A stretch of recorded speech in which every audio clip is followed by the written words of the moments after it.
सकाळी पहाटे फिरायला जात असताना सडकनी चालत जाताना खालून वाघाचा आवाज येत होता, म्हणून आम्ही बघायला गेलो तिथं.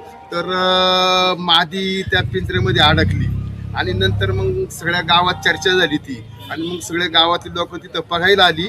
आणि त्यानंतर पुढचं ते अजून 2 पिल्ले आहेत बारकाची, तर ती काय अजून दिसली नाही आम्हाला आत्ता रात्री, पण ते परत आता फिरू शकतात गावात. गोनवडी ते पहाटे सकाळी आमच्या घराच्या जवळ बिबट्याला पकडण्यात वन विभागाला यश आलं. गेले 2 दिवस गोनवडीचे ग्रामस्थांनी पिंजरा लावला होता. गेले 4-5 दिवस तिथं वाघाचा वावर असल्यामुळं आम्ही वन विभागाकडे मागणी केली होती पिंजऱ्याची. आणि आज सकाळी पहाटे पिंजऱ्यात मादी बिबट्या अडकलेला आहे. अजूनही 1-2 पिल्लं आहे.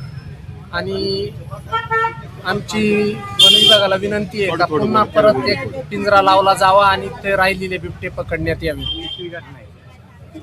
आठवड्यापूर्वी नरजातीचा बिबट्या या ठिकाणावरून पकडून नेला होता गोनवडी गावातून.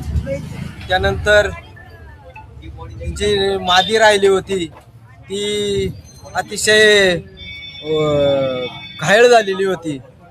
एका ठिकाणावरून दुसऱ्या ठिकाणी, तिसऱ्या ठिकाणी बिबट्याचा शोध घेत होती. त्यामुळे लोकांच्या नजरेस आढळत होती.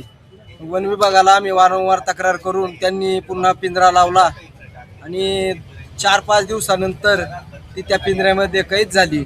आज सकाळी आमच्या ग्रामस्थांना ते त्या ठिकाणी आढळले. वन विभागाला फोन करून बोलवण्यात आलं आणि त्यानंतर तो पिंजरा त्या ठिकाणावरून हलवण्यात आला. आता ग्रामस्थांच्या माहितीनुसार अजून त्या वाघिणीची 2 पिल्लं त्या ठिकाणी आहेत. त्यासाठी वन विभागाने त्या ठिकाणी पुन्हा एकदा पिंजरा लावावा.